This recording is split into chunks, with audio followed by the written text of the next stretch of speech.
Eu sou Tereza Nogueira, mulher, mãe, delegada de polícia, disso tudo vocês já sabem. O que vocês ainda não perceberam, talvez, é que eu adoro uma conversa boa. Portanto, sejam todas e todos muito bem-vindos ao podcast Chama a Delegada. Hoje nós temos uma estreia muito especial. É com muito carinho que eu digo a vocês que nós estamos lançando hoje o Chama no Papo. Um papo descontraído, leve, sem cortes. E para isso, para a gente fazer isso do jeitinho que a gente gosta, a gente tinha que trazer uma entrevistada de peso. Empresária, jornalista, uma mulher que se reinventa a cada dia. Jaqueline Araújo.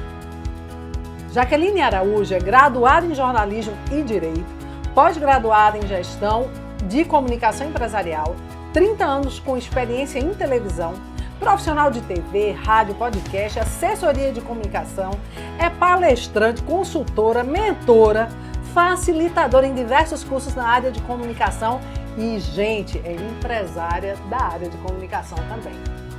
Nada menos do que Jaque Araújo para os íntimos. Amiga, seja muito bem-vinda ao nosso podcast. Eu quero dizer que eu sou muito grata por você ter aceitado esse convite tão especial. Que é isso, para mim é uma honra, um privilégio eu ter sido convidada por você, uma mulher que eu tanto admiro e que também é admirada por tantas mulheres, e tá aqui nessa salinha, nesse cantinho gostoso, sendo recebida por você e tendo o privilégio da gente bater um papo descontraído, né? Eu só vim aqui porque você disse que era um papo leve.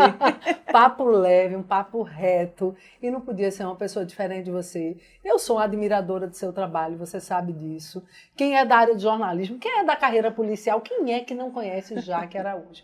Você é uma referência como mulher. Então, quando a gente pensou, caramba, vamos fazer um episódio descontraído, sem corte, sem filtro, aquele papo reto na lata. Eu disse, quem? Quem é que a gente pode trazer? Minha gente, quem?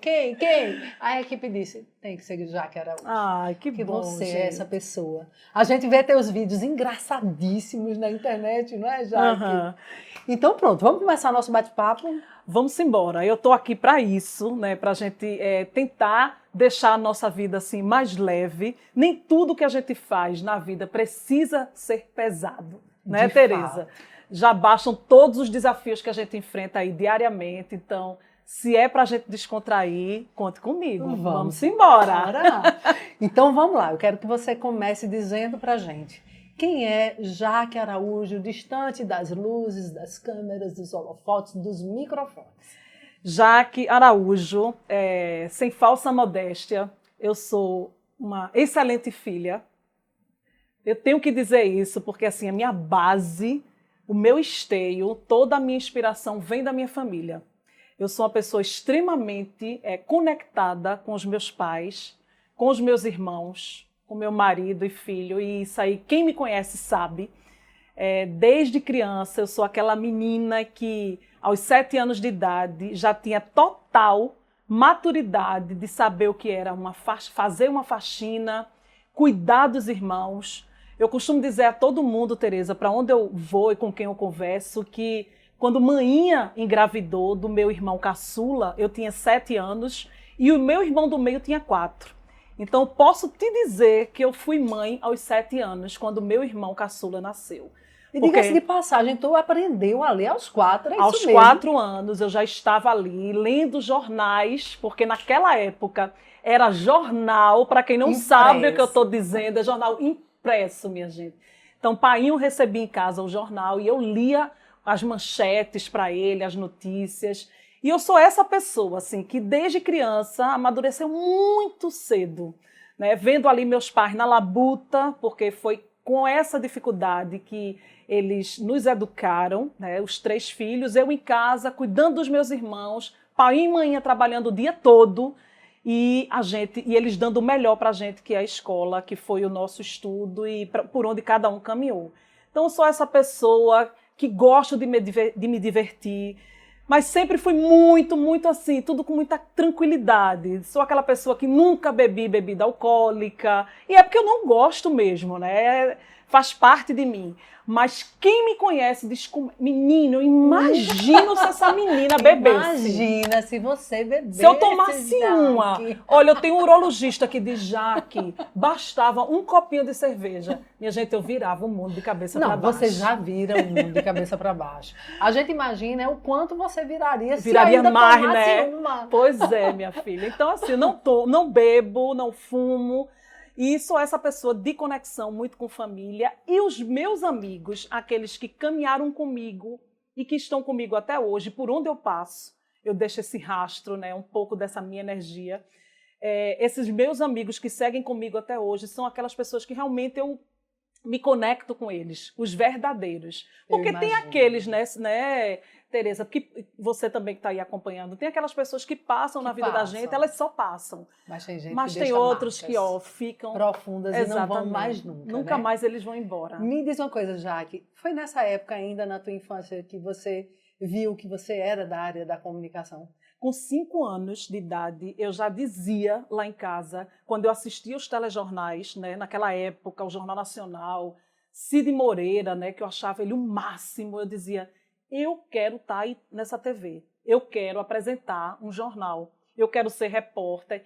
Engraçado é que nunca na minha cabeça passou outra profissão. Porque muita gente diz assim, eu não sei o que é que eu vou ser médica, eu vou ser engenheiro. Não, eu sempre quis ser jornalista. Não, mas eu assisti um vídeo seu, você dizendo que fez direito e que você pensou em ser delegada de polícia. Que babado é esse? Isso foi depois. Quando eu fiz jornalismo, que me realizei na profissão, eu disse, pronto, agora eu vou fazer direito para complementar a minha profissão de jornalista. Eu fiz direito com esse intuito, tá?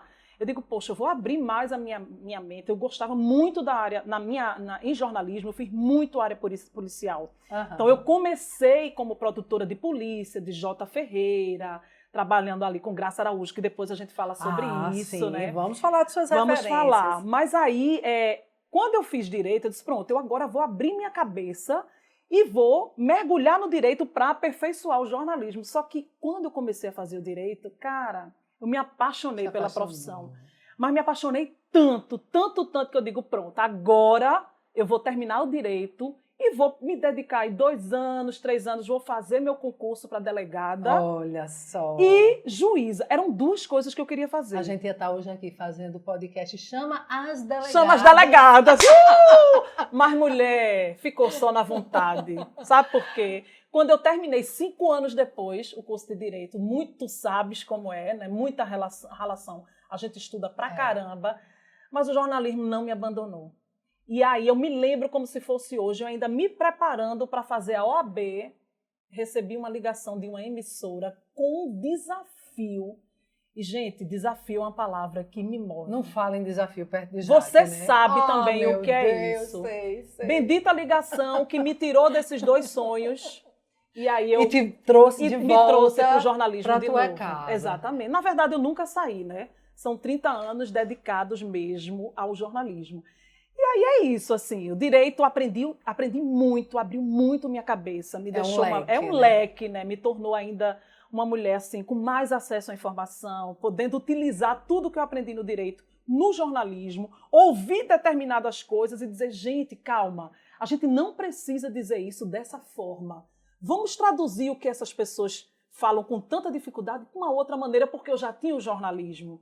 Então, do direito, eu já tinha essa bagagem do jornalismo, eu trouxe uma linguagem mais fácil para chegar ao povo e saber falar realmente com propriedade das coisas. É uma arte, né? E você domina essa arte, venhamos e convenhamos. Né? Eu gosto de falar um pouquinho. Fala com firmeza. Não, pouquinho não. Pouquinho não adianta enganar as pessoas, não. Todo mundo sabe que eu e você, a gente é 2 faladeiras, a gente fala muito. Só na tricotagem. Mas você fala bem, você fala com firmeza, você passa segurança e você passa verdade.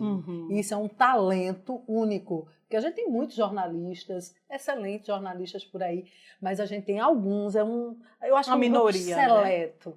Né, que passa uma verdade que você olha e se apaixona. Deixa eu te falar uma coisa sobre verdade, né? O que é que eu também acho e penso sobre isso?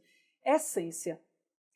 Quando a gente vê, quando a gente enxerga nas pessoas a essência dela, pode ter certeza, Tereza, a essência a gente não muda. Você vai nascer com aquilo ali, você vai morrer com aquela essência.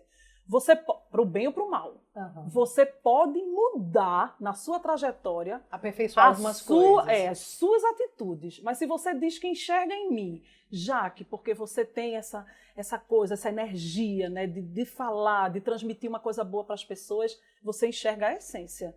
E eu realmente não uso máscara. Sobre máscara, eu também posso falar isso depois. Mas eu sou isso aqui. Mas isso tem a ver com a minha base, Tereza. Eu sei. A minha e base. Quero falar das suas bases. Mas antes, eu quero te perguntar uma coisa. Você citou o nome de Graça. Esse é um podcast para mulheres. Claro que nós recebemos homens e mulheres, né? Todos os gêneros. O nosso podcast ele é aberto para quem quiser ouvir falar sobre tudo isso que a gente fala. Mas referências femininas, eu tenho prazer de ter grandes referências na minha vida. E eu queria saber se você, como mulher, tem referências femininas que marcaram a sua vida e de que forma elas marcaram. A primeira referência feminina que eu tenho e que eu vou levar para a minha vida inteira é a minha mãe. Esse é o meu maior espelho. Como é o nome dela? Minha mãe se chama Esther. Esther. Dona Esther, um beijo carinhoso. Mãinha é, assim, o meu espelho, a minha inspiração diária. Foi ela quem me ensinou, desde criança, todos os valores. E me ensinou os caminhos que eu poderia seguir e escolher como certos e errados. E nunca me pediu de ir para qualquer das direções. Nunca te podou. Ela sempre disse, o caminho certo é esse e o errado é esse. Você vai decidir. Você faz a escolha. E você faz a escolha. Mas eu tinha um espelho. Então, para que eu escolhesse aquele caminho, se eu tinha um espelho em casa, eu sabia qual a direção que eu tinha que seguir. Então, assim, a minha referência feminina é a minha mãe. É a ela, eu sempre me emociono muito porque é para ela, e eu digo a mãe, eu sou a tradução do que a minha mãe é. Coisa assim, linda, eu tive emocionada. Sou realmente isso. É porque ela realmente merece. Então, o que você vê aqui de essência, eu digo que eu sou 1 milímetrozinho do poder que a minha mãe é. Minha mãe é uma mulher muito sábia. Ela sempre soube educar num tempo que a gente fala de lá atrás, né, com a psicologia dela, que hoje eu escuto coisas que minha mãe dizia no passado, da forma que ela dizia, e ela já estava correta. Sabe, essa coisa de você se dedicar. Uma mulher sábia, né? Sábia, né? Esther, né? Esther é um nome bíblico, né? É essa rainha da sabedoria. Então, minha mãe é isso, a minha referência. Foi tua referência primeira. Exatamente. No campo profissional, aí eu posso dizer, veja, eu já passei por vários lugares, já trabalhei em vários veículos de comunicação, em empresas, outras, mas em todos esses lugares que eu passei, em todos os lugares que eu também digo e estou, a minha grande referência foi Graça Araújo. Você aí, fala dela com muito carinho. Com muito carinho. E por quê? E olha que foi lapada. Graça Araújo é um caso à parte. Ela, veja, eu tinha só 17 anos quando eu cheguei na TV Jornal. Foi o teu primeiro emprego? Meu segundo estágio, porque antes eu tinha trabalhado numa assessoria de comunicação 6 meses, e em seguida, eu entrei muito nova na faculdade, com 16 anos. Então, quando surgiu essa outra vaga na TV Jornal, um processo seletivo, eu participei na década de 90, 94, 93, por aí. E aí, eu fui selecionada para participar desse programa de estágio, e Graça Araújo, ela tinha 30 e poucos anos, veja, 30 e poucos anos, eu com 16 para 17, eu dizia, meu Deus, o que eu tinha mais medo daquela mulher, naquela época, e que eu ficava pensando assim, olhando para ela na sala, junto com ela, eu dizia, será que quando eu chegar nessa idade que essa mulher tem, eu vou estar desse jeito? Será que daqui a 10, 20 anos eu vou estar no nível do que essa mulher hoje, com 30 e poucos anos, 35 anos, quando ela foi minha chefe? Então você já admirava eu passei, aos 17, então, quando começou a admirar depois? Quando eu comecei a trabalhar, porque veja, no jornalismo eu já admirava ela sempre. Mas vale salientar que Graça, mulher negra, uma profissional de ponta, referência no estado de Pernambuco. Sempre, né? Sempre referência. Eu já admirava antes, quando comecei a trabalhar com ela, aí foi que era uma relação, Tereza, vou dizer aqui para vocês, assim, era de amor e ódio.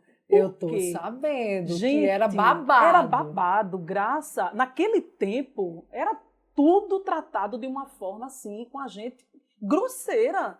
A bicha era muito exigente, do jeito dela, sabe? Aham. E aí, naquela redação, pela manhã, eu, um protótipo de jornalista, meu Deus do céu, uma menina que tinha acabado de entrar na faculdade, e Graça exigindo nível de apurações que a gente fazia, porque naquela época era isso aqui, ó.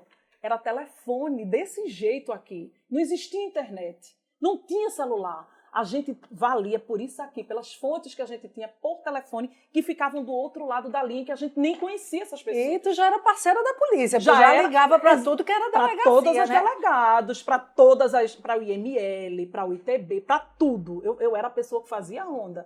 E aí, se eu não trouxesse nessa apuração para Graça aquela coisa Mastigar. mastigada, minha gente, ela... Jaqueline, você é incompetente. Nossa. Juro, você é incompetente. Como é que você traz uma informação de uma coisa que aconteceu na rua tal e você não sabe se era de manhã, tarde, noite, você não sabe a hora, você não sabe as características se tivesse alguma vítima, o que foi que aconteceu com aquela vítima, homem, mulher. Ou seja, ela queria, era um nível de exigência, Tereza, e vocês estão acompanhando aí, era uma coisa absurda, era surreal. Mas vejam o que aconteceu e como essa mulher é incrível. 10 meses depois de muito sofrimento, porque eu chorava todos os dias. Então isso te assustou Isso no me início, assustou, né? eu queria desistir desse estágio. Eu fiquei com muito medo dela. Por isso que eu digo que é uma relação de amor e ódio. Ao mesmo tempo que eu admirava a Graça, eu tinha pavor, porque eu digo, meu Deus, eu nunca vou chegar no nível do que essa mulher pede. Todo dia eu chego com uma coisa e ela diz que está faltando. Aí eu ia para o banheiro e chorava. Lá na TV Jornal, mas eu chorava todos os dias. Se passaram 10 meses, porque eu lembro muito bem disso, porque ficou cravada na minha cabeça o que ela me disse. Mudou. Foi um divisor quando ela disse isso para mim. Depois de 10 meses, aí eu já estava no outro nível.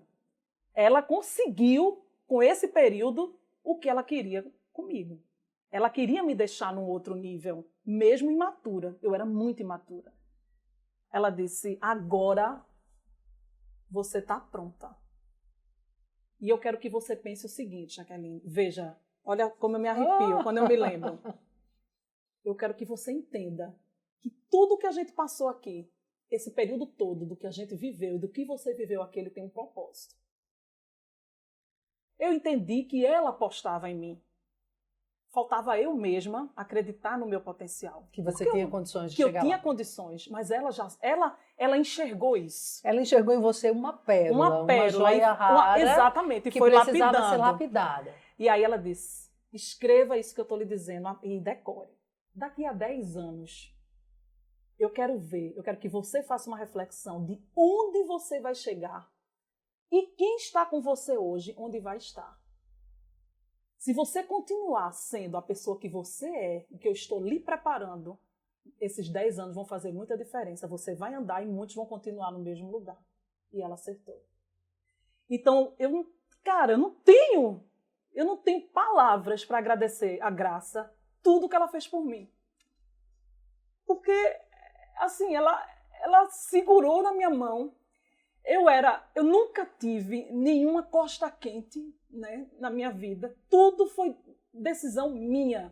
E os valores que os meus pais me deram da educação. Eu não tenho ninguém da minha família jornalista. Eu não tenho ninguém que fez nada por mim. Nunca tivemos dinheiro para investir em absolutamente nada. Então foi tudo do zero. Eu imagino. E aí, você foi bolsista também? Fui bolsista, que é uma outra história. Uma outra história. Católica. E ouvir isso dela e ver que realmente aconteceu aquilo. Foi a consagração de um trabalho para o qual você estava se preparando. Exatamente. E aí eu sou muito grata, Graça, um dia a gente se encontra. Um dia a gente vai fazer festa aí nesse céu maravilhoso, que eu sei que você está aí vibrando por mim e por tantas pessoas que você mudou e preparou para estarem aqui. E eu tenho absoluta certeza, sem falsa modéstia, que ela deve estar orgulhosa. Eu né? Ela deve estar orgulhosa. Com certeza ela olha para você e vê uma semente que desabrochou e se tornou uma bela de uma árvore e hoje está aí, ó, com certeza trazendo frutos, plantando novas sementes através de outras pessoas que se espelham em você. Eu não tenho dúvida disso. Uhum. Mas já que eu Ai, quero... meu Deus, deixa eu tomar um Coisa bolinho de linda. chá. Ai, meu Deus, chega, tô Coisa tremendo. linda, gente, a emoção, e era isso que a gente queria mesmo, trazer essas reflexões sem corte e a flor da pele, né? Sem papa na língua. Mas uma coisa eu observo, isso que Graça fez com você, eu admiro demais a forma como você fez uma leitura diferente da tua vida, mas eu sei também que se você não fosse forte e se você não fosse essa joia rara que ela enxergou, você podia ter degringolado ali e desandado de vez. Uhum. Então, o que você acha? Qual a sua habilidade? Qual o seu potencial enquanto ser humano, enquanto mulher, que você considera que foi determinante para que o futuro fosse diferente? Espiritualidade. Eu também tenho essa base muito forte, né? De fé, de resiliência, de coragem. Então, enquanto todos, ou a maioria, ou muitas pessoas reclamam e baixam a cabeça, eu volto para o que eu disse no começo. A minha base, o meu esteio, me deixou muito forte para a vida. Então, todas as vezes que você quis desistir, a sua espiritualidade ela lhe falava mais ajudou a forte. seguir em frente. Com certeza, com certeza. Uma fé e uma certeza de que Deus está ali, está me preparando. Sabe? Esse caminho é meu. Eu sei que nem tudo são flores, né? A gente sabe disso, mas eu vou chegar lá. Porque, Tereza, é o que eu digo. Quando eu tenho uma referência, que é a minha mãe, que batalhou a vida inteira, né, para fazer chegar onde ela chegou e também ajudar nessa trajetória dos filhos, então eu não poderia desistir tendo essa referência e a base que ela também nos deu, né? Essa coisa da espiritualidade, né? De você ter fé e de você ter coragem, que você vai chegar lá. Então tua mãe alimentou essa espiritualidade também, com certeza. Construção de valores, né? Você vai vendo que, apesar de, há um caminho. Mesmo com dificuldade, não baixa a cabeça. Minha mãe teve câncer de mama, né? E foi num momento extremamente difícil, que precisou tirar ali a mama toda, e você precisava ver como ela enfrentou. Firme e forte. Firme e forte. Então, assim, eu tenho uma pessoa do lado que, tipo, não desanima em nenhum momento, é um espelho, entendeu? Que não te deixa fraquejar. Não Exatamente. Então, já que aproveitando então esse mote da espiritualidade da família, você fala da sua família com muito carinho, já falou da sua mãe com muito amor. E eu já vi alguns vídeos, quem te segue no Instagram, que vê a forma como você se posiciona diante da vida, vê o valor que a família tem para você. E tem um termo que você usa muito, que é uma família equilibrada. uhum. O que é uma família equilibrada para você e como isso foi importante na construção da tua vida, da formação da tua personalidade e, para além disso, uma família desequilibrada pode trazer sérios prejuízos para a vida de uma mulher? Com certeza. O que é que eu tenho percebido, primeiro, nesse mundo de hoje, né? No que a gente se refere a essa atualidade, a desarmonia mesmo dentro dos lares, né? Muitas histórias, eu não estou dizendo que casais separados, que pais, que, né, cada um tomou seu destino, até porque eu também sou uma mulher que venho de um casamento que deu certo, deu tão certo que eu me separei. Uhum. Eu não estou dizendo que isso é ruim, mas que essa falta de harmonia, né, independente de estarem juntos numa mesma casa, ou pais separados, os filhos cada vez mais desassistidos, sabe? Aquela falta de companheirismo, de parceria, isso tem atrapalhado muito. Naquela época, veja, aí eu não sei em relação às outras famílias, mas o que a gente recebeu, apesar de ter pai e mãe trabalhando o dia todo, fora de casa, porque hoje em dia é assim, meu pai trabalha, minha mãe trabalha, ninguém me dá atenção, eu vou para o celular. Não é? Os filhos fazem muito isso, e os pais se culpam, e é um mundo que a gente está todo atravessado. Naquela época, os pais também trabalhavam todos os dias. O dia todo. O dia todo. E você não ficava no celular nessa época. Exatamente. Então, assim, o que é que eu aprendi e que eu daria de conselho, né, se é que eu posso dizer assim, para essas famílias de hoje. É essa conexão. Apesar dos meus pais estarem fora de casa, todos os dias trabalhando, eles atribuíam responsabilidades. Eu tinha responsabilidade de quando eu levava meus irmãos para a escola, eu criança. Eu morava no bairro de Afogados, com 9 anos de idade, pegava ônibus e vinha para o centro da cidade com meus 2 irmãos. Eu, com 9 anos de idade. Era responsável pelos outros pelos dois. Então, eles atribuíam a gente responsabilidade. Hoje eu vejo muito assim, é porque não pode forrar uma cama, porque não pode tirar um prato da mesa. Tá? Eu vejo isso como um erro, sabe, Tereza? Eu acho que há uma superproteção. Há uma superproteção. E eu não estou dizendo que é para proteger. Eu também, se eu fosse mãe, que eu optei por não ser, eu também protegeria. Mas eu tive uma educação diferente. Eu tive uma educação que eu tinha que me acordar e forrar minha cama. Quando eu me sentava à mesa, eu tinha que tomar meu café, tirar o prato da mesa, botar na pia. Eu com 6, e tirar o lixinho do pratinho, eu lavava os pratos. Minha gente, eu com 7 anos, manhã saía para trabalhar, eu fazia faxina em casa. Óleo de peroba, para quem não sabe o que é. Ainda vende hoje, vende até hoje. Lá em casa tinha uns móveis de madeira colonial, aquela madeira escura. Toda sexta-feira, minha rua não era asfaltada, era uma poeira desgraçada. Toda sexta-feira eu pegava e limpava os móveis com óleo de peroba, sabe?